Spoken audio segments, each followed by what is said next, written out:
Hi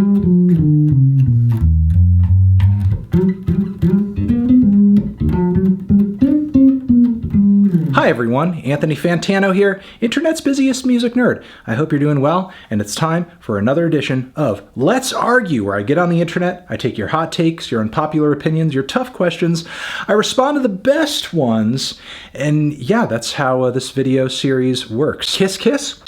Let's go! Art is useless. I feel like people outside the art world should get more money.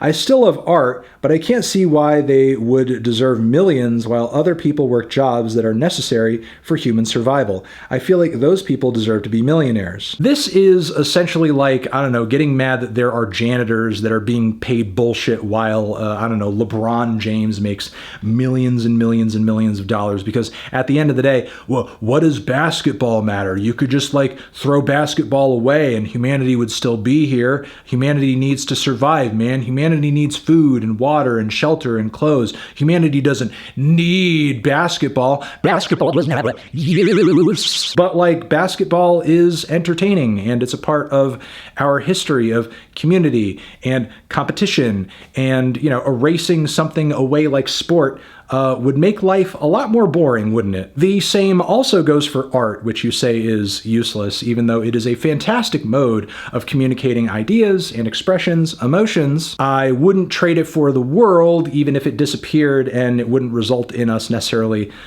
dying instantaneously, because it's not like, you know, food or water or anything. But like, with that being said, if your issue is that there are so many artists being paid millions of dollars, number one, that's just the case for a very tiny few at the top.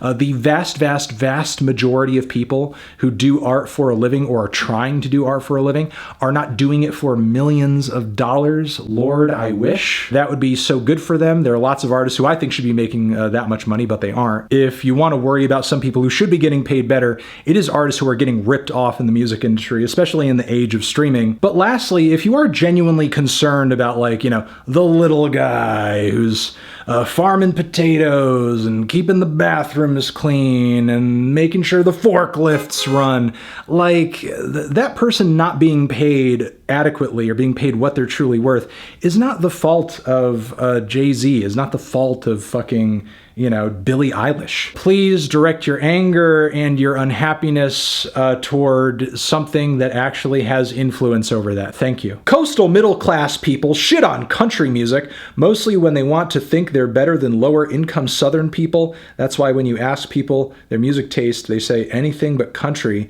They single out country to feel superior. People may not just kind of like the vibes or the sound or some of the cultural bigotries that come along with some brands or trends within country music. Though, as someone who grew up a coastal middle-class person, I remember country music being pretty popular over here. We have a very significant country music station in the area, places where you can go line dancing. There's not like some baseline level hate toward country music culturally across the board. Are there people who are like way more into rock music or way more into rap music who are kind of skeptical of the genre overall? Yeah, sure, that so much is true, but that's not necessarily like the average temperature of everybody in a given area. And it doesn't necessarily have to come from a place of class superiority. Anthony, I'm worried that I won't have enough time to listen to all the albums and music I want to, because I'm going to be an adult in a few years, and I will have a lot of responsibilities, and I want to hear so much music by that time.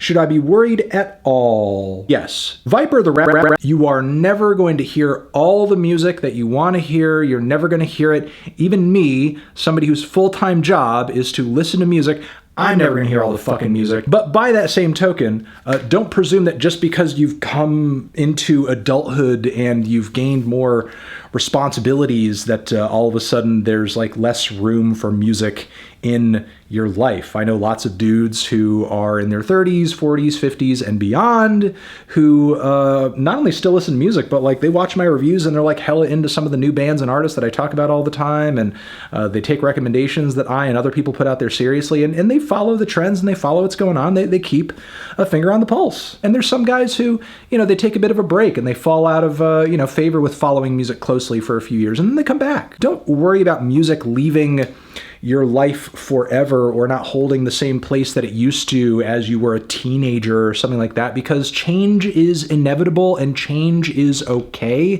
What matters is how you respond to the change. Plus, on top of it, like, music is one of the easiest to consume art forms out there. Like, we literally have it on tiny computers in our pockets. We have tiny, like, mobile speaker devices that we could put in our ears and on our heads to enjoy it just about anywhere. So, you know, don't fret. Viper the rapper needs to be taken more seriously as an artist. Despite the fact that he's dropped 1,500, his original 8 albums are well-produced and enjoyable listens. People need to stop joking about him and his album covers and appreciate the music behind it. Look, Viper, kind of a weird guy, kind of a sketchy guy, I'll say that, but he definitely deserves at least a little bit of respect on his name insofar as he is an outsider hip-hop artist. While he hasn't had the same kind of cultural sway or splash that a dude like Lil B has had, I see him in a very similar light in terms of, again, his outsider status, his very unlikely rap style and delivery and production style, and he was certainly hitting upon something very unique with those early records that have kind of created the internet cult following that they have. Since then, has he gone a bit off the rails? Does it make sense for him to have over 1,000 records on Spotify? No, absolutely not. And there is something obviously very funny and ridiculous about that. But, you know, Viper has made some seriously interesting and strange hip-hop music that is wholly unique to him, and I think that alone deserves at least some kudos. So while I agree with what you're saying here, at the same time, if people come across him and think that this is just mostly kind of a silly, weird thing they want to have a giggle at, I don't blame them. Marshall Mathers LP is not Eminem's best album because it has some of the worst song sequencing in his entire discography. Why is the Steve Berman skit that early in the track list? Why is Kim Between Bitch Please 2 and Under the Influence? And who had the genius idea of Who Knew After Stan? I suppose you could bitch about this, but yet you haven't provided an Eminem album that has superior sequencing, in your opinion. And on top of it, have you heard Eminem's discography? The things that suck about it and are trash and are difficult to get through, and that's not saying that's the case for his entire discography, because obviously he has good records, but the things about his records that are bad are far graver than the sequencing of the fucking tracks. Revival, for example, with the most perfect sequencing on the planet.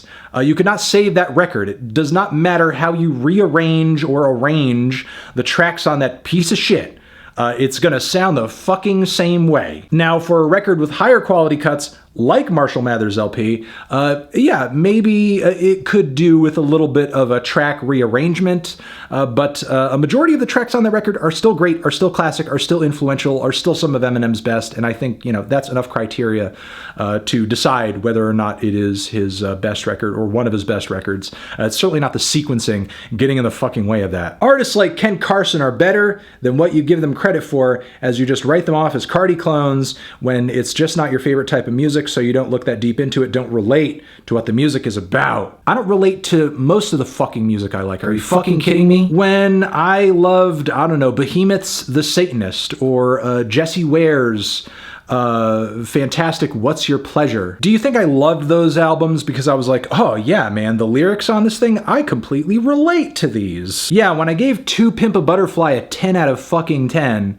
and gave it Album of the Year and Album of the Decade, do you think it's because I was hearing the album and thinking, yep, this album may as well be about me? Stop being a dope. Relating to music isn't an invalid way to enjoy it or get something out of it, but it's certainly not the only fucking way. Chances are you don't even identify with what goes on in Ken Carson's music. Have you heard that man's fucking music? That dude is living an insane rock star lifestyle, if we were to go off of what he's saying in his songs. The whole drama over Taylor Swift and her private jet isn't really that big of a deal. Private jet emissions aren't the root cause of global warming, or even that big a contributor to it. I think people are kind of flabbergasted at the, relative amount of emissions going out in comparison with the emissions that they put out on a regular basis because, obviously they're traveling by normal everyday means, not by private jet.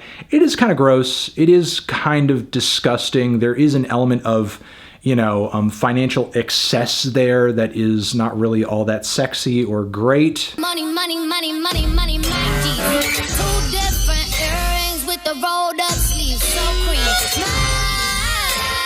Well, I think that's that. That's going to be that. That will be that, everyone. Thank you very much for watching. You're the best. Over here next to my head is another video you can check out. Hit that up or the link to subscribe to the channel. Anthony Fantano, let's argue forever.